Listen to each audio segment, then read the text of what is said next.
Nakakapagtaka kasi ang tagal na ni PRRD walang immunity. Ilang taon na rin simula nung natapos niya ang kanyang termino as the President of the Republic. Bakit ngayon lang nag-file at ito yung kauna-unahang disbarment case laban kay PRRD. Lahat ng mga kalaban nila naghimutok sa galit, lalo na itong mapapanood natin. Yung balita muna ang aking share na napanood ko kanina umaga.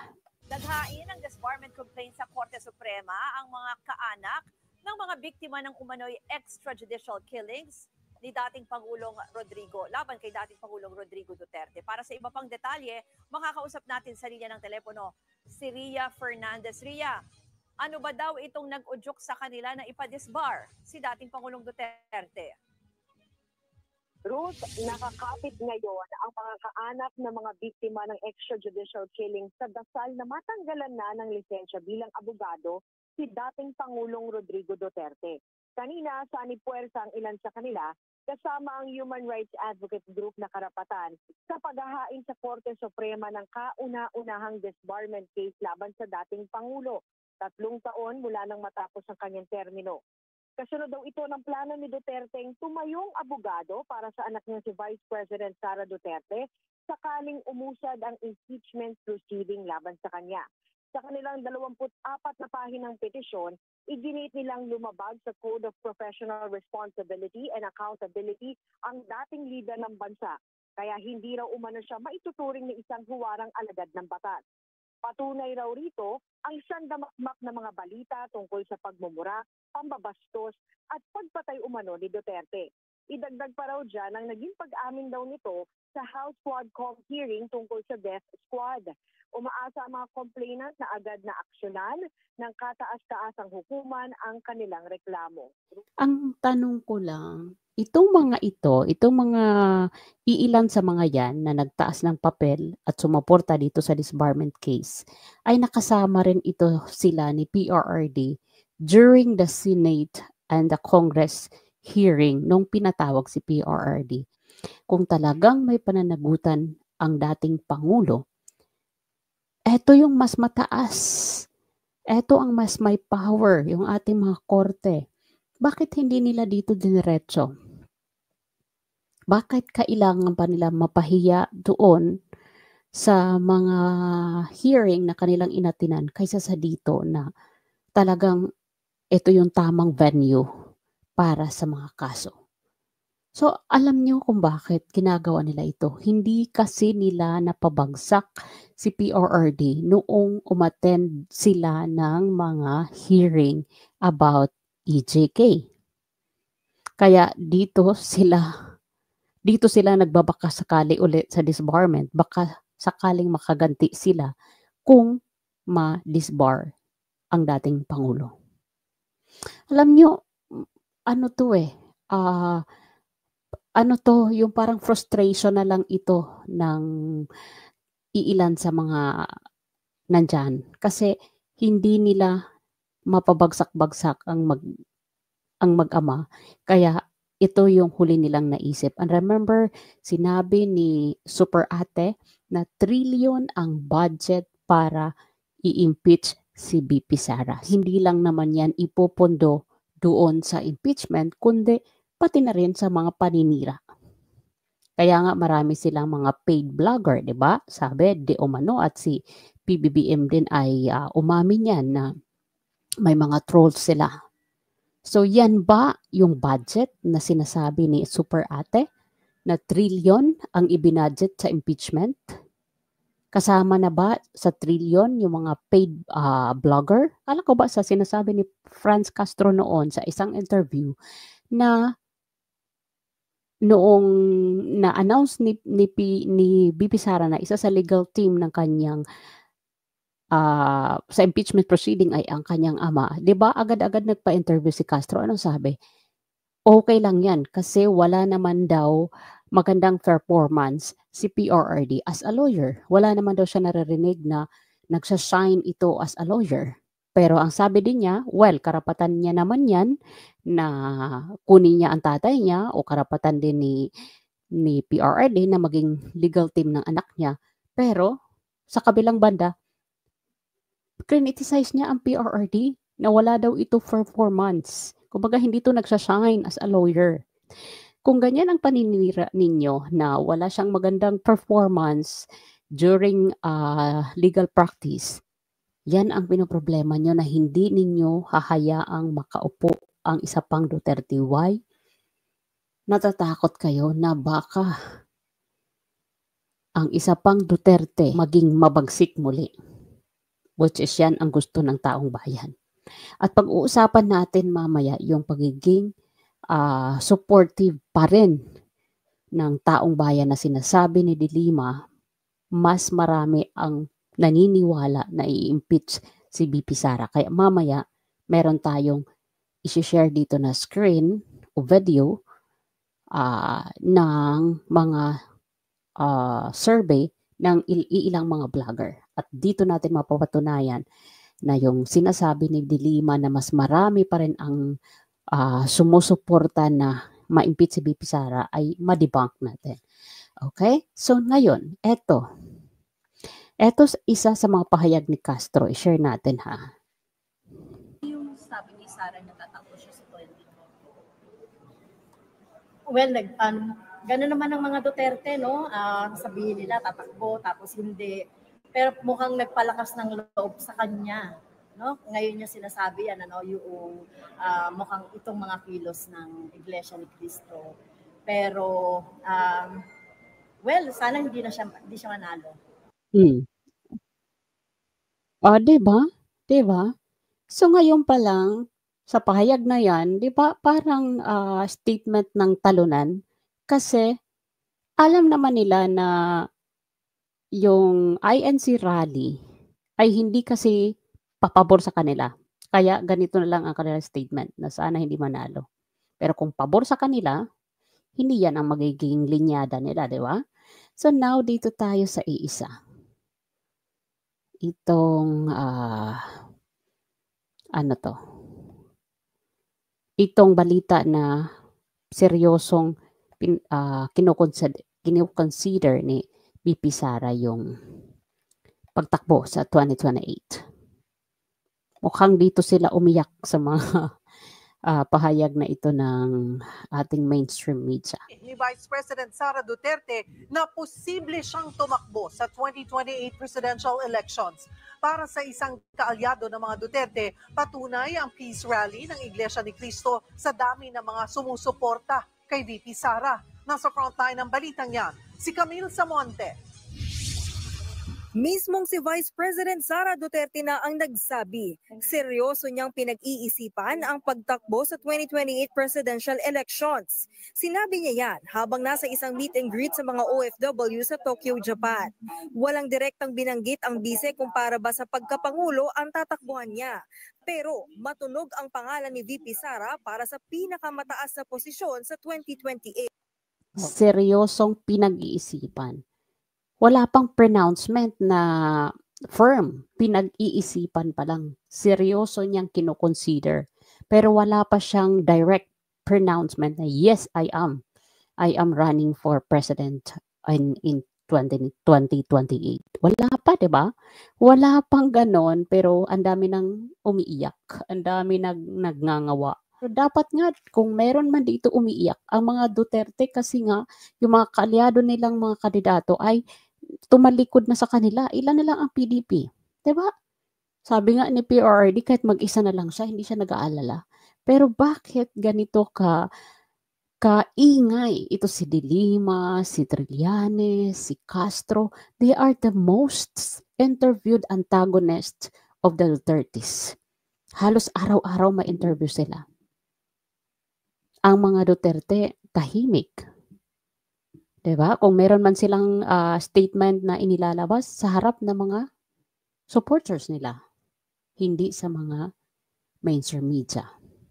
Yun ang nakakapagtaka. At ito ay isa pa ulit sa isa-share ko, yung sinabi ni De Lima na wala na daw, lahat daw ay pabor na matanggal si BP Sara. So ito ngayon ay isang survey sa Divisoria ng isa nating kababayan o kapwa vlogger, i-she-share po natin para ma-debunk natin yung sinasabi ni De Lima na wala ng supporter ang mga Duterte at ito ay marami ang pumapabor na ma-impeach siya. So, i-share natin ito at panoorin natin itong I think sila tropang OFW itong mga to. Mga kababayan, good morning po. At dito tayo ngayon sa Divisoria at magsagawa po tayo ng kalye survey mga kababayan kung pabor po ba yung mga tao dito sa impeachment na ginagawa ngayon laban po kay VP Sara Duterte. So ayan, samahan niyo po kami mga kababayan sa ating kalye survey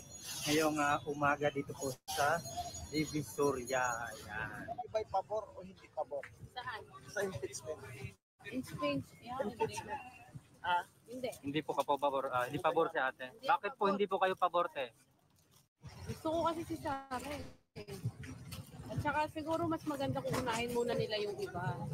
Bago yung about sa Senado. Ayun lang din. Ayokong ma-impeach yung si Sara kasi binoto ko yun eh. Saka okay naman sa akin si Sara eh. Hindi ka naniwala tayo sa mga paratang nila. Ay hindi. Hindi ako naniwala. Ayun. So, hindi po naniwala si ate. At no to impeachment si ate. Oo, no to impeachment ako. Kasi alam ko yan okay naman yan silang dalawa ni Marcos eh. Yung nagpapagulo yung mga galamay nila sa Senado eh. Yun lang ang nagpapagulo eh. Sa Kongreso. Oo, hindi nila mapapatanggal yung si Sara. Wala kasi Sara. Thank you mama. Salamat. Sige. Ay, good morning. Kalye survey ko tungkol sa kinakasa ng Kongreso na impeachment laban kay VP Sara. Kayo ba'y pabor o hindi? Anong maganda? Bibig papur ako. Ha? Ano maganda patakaran niya? Papur ako. Pero pala hindi maganda. Hindi ako. So, liwanagin natin. Pabor ba kayo o hindi sa impeachment? Hindi ko alam. Undecided. Undecided? Ikaw sir, Hindi ko alam yan eh. okay lang sir? Mamaya, pag papur ako, hindi ko man nakita maganda. Kaya hindi ko masasagot yan. Okay. Sige. O hindi alam ni Nana yung dahilan. Oo. Oo. Kung bakit may impeachment. Kasi busy si Nana, hindi masyadong nagano sa mga balita. Oo. Sige na. Thank you na Salamat. ya. Kung kayo ba'y pabor sa impeachment laban kay VP Sara o hindi? Ano may? Hindi po. Hindi po. Bakit po? Ang ano na lang, na magka-erase kasi ang gulo-gulo na, diba? Oo. Yung gulo na nga Hindi pabor si nanay. Hindi pabor sa nanay. Okay. Thank you na ya. Salamat. Kayo ba ay pabor sa impeachment na ikinakasa ng Kongreso laban kay Vice President Sara? kumbaga ginagawa niya lang talaga yung talagang tamang gawin. Kaya hindi niya deserve. Yan na po ang tama.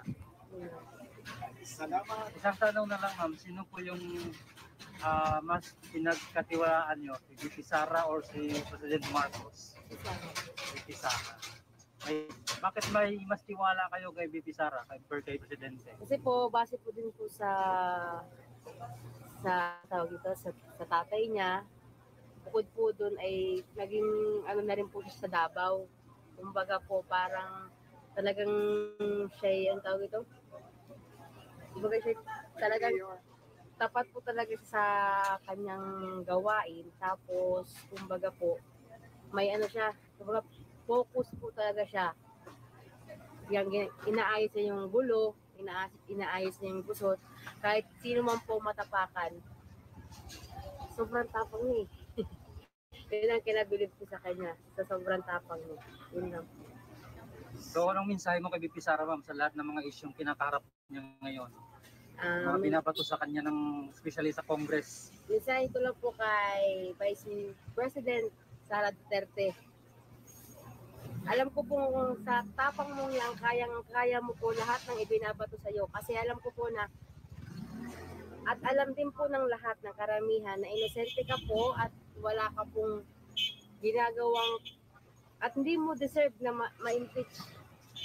Kasi ang mga kagaya mo ang kailangan ng ating bansa. Yun lang. Thank you. Very good, very good. Thank you, Mama. Pabor ako sa kanya. Pabor kayo sa kanya. Pabor. Bakit sir? Kasi tama yung sa kanya eh. Pabor kayo matanggal siya o Hindi pabor. tatanggal yun? Pabor ko sa kanya. Pabor kayo na hindi matanggal? Oo. Bakit sir? Tama man gawa niya eh. Binugar niya lahat yung ano eh. Yung Lahat ng... katiwalian? Oo, binugar niya. Tama yun. So nilinaw Pati sa pinhit. Binugar niya rin. Pinhit dati, tiro balance tayo. So, Nabuhulog ako ng pinhit.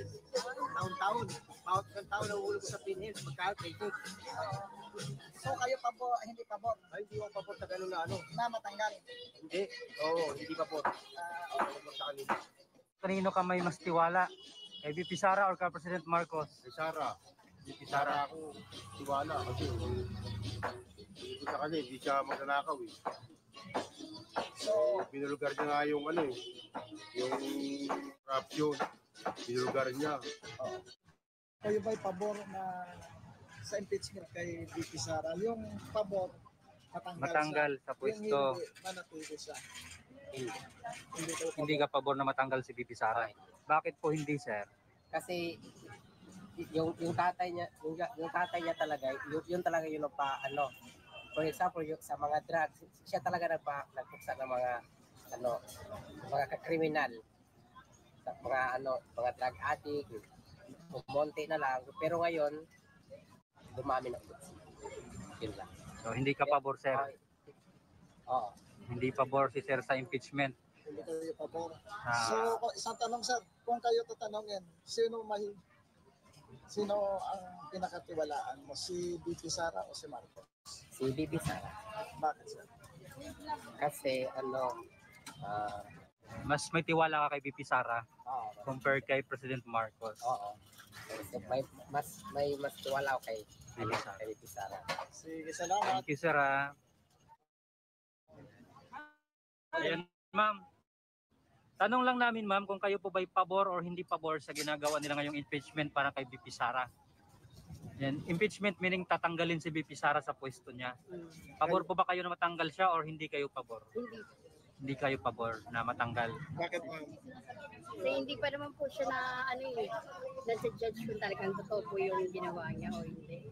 Kailangan po, syempre, i-judge muna natin, ilitis po muna kung totoo o hindi, bago po gumawa ng aksyon.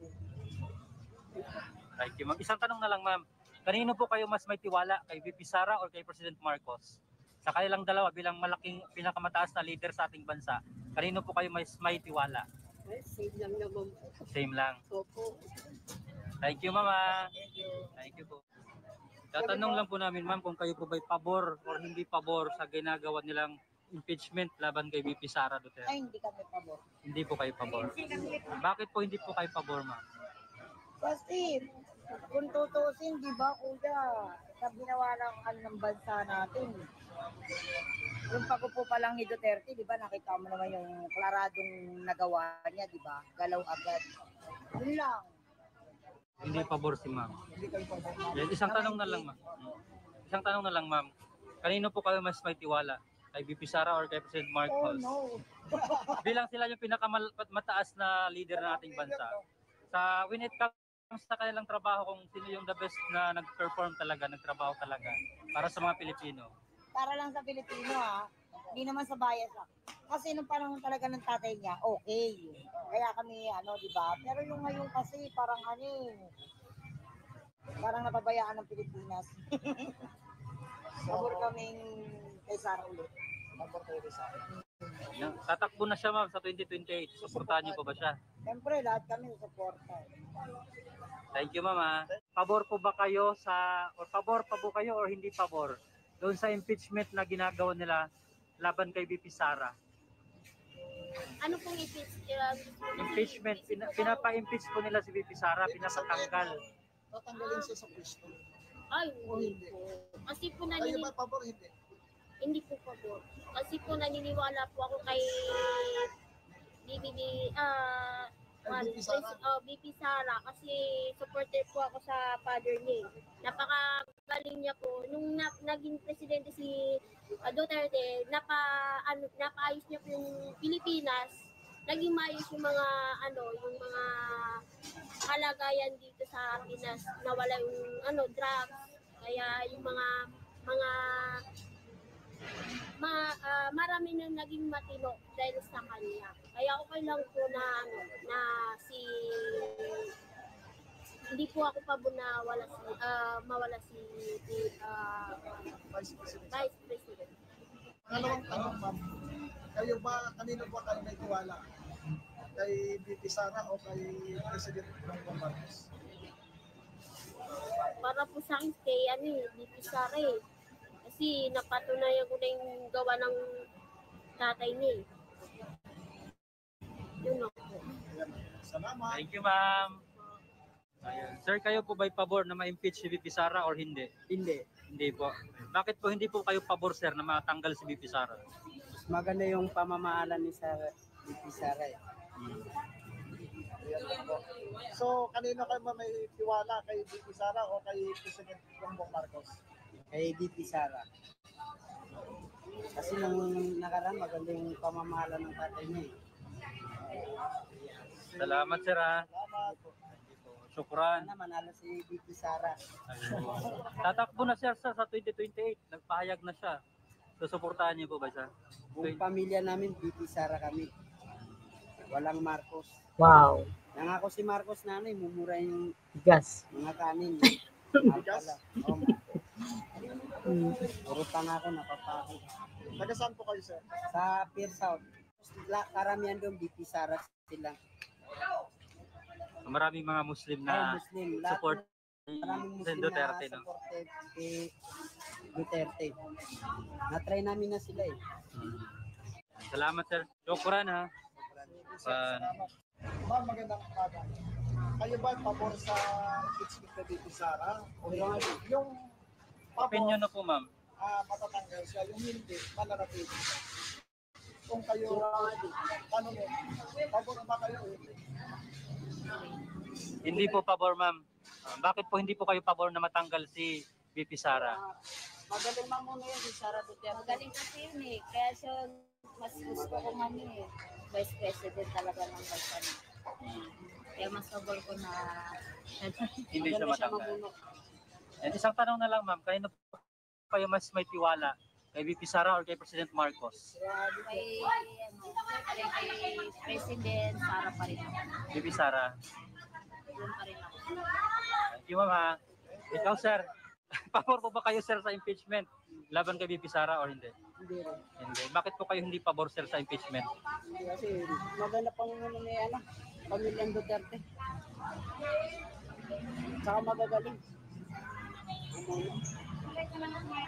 Kayo kayo mas may tiwala, sir? VP Sara or President Marcos? Duterte pa rin. VP Sara. Lahat. Thank you, sir, ha? I-stop ko na yan kasi patapos naman na yan at lahat yan ng kanilang survey na yan hanggang matapos, iisa lang, let's say out of 20 na tinanong nila, iisa lang yung nagsabi na pabor siya na matanggal si VP Sara sa pagka-vice president. All of them, yung majority of them, talagang ayaw nila na matanggal at mas may tiwala sila sa vice president kaysa sa kay PBBM. Yan ba yung sinasabi nila na wala namang performance ang PRRD, na wala ng power dahil normal citizen na? Pero bakit sa lahat ng survey ng aking napapanood, damay pa rin ang pangalan ni PRRD? Bakit namumutawi pa rin sa mga bibig ng kanilang tinatanong na si PRRD ang dahilan kung bakit sila sumusuporta kay VP Sara? Ibig lang sabihin, maganda ang naging kalidad ng trabaho ni PRRD during his term na hindi matanggap nitong mga talunan. So yun lamang po sa ngayon kasi I am still on duty. Sumigway lang ako saglit kasi hindi pa naman ako tinatawag pero syempre I need to go down para bantayan yung aking matanda. So, maraming salamat and I'll see you again on our next video. Bye for now.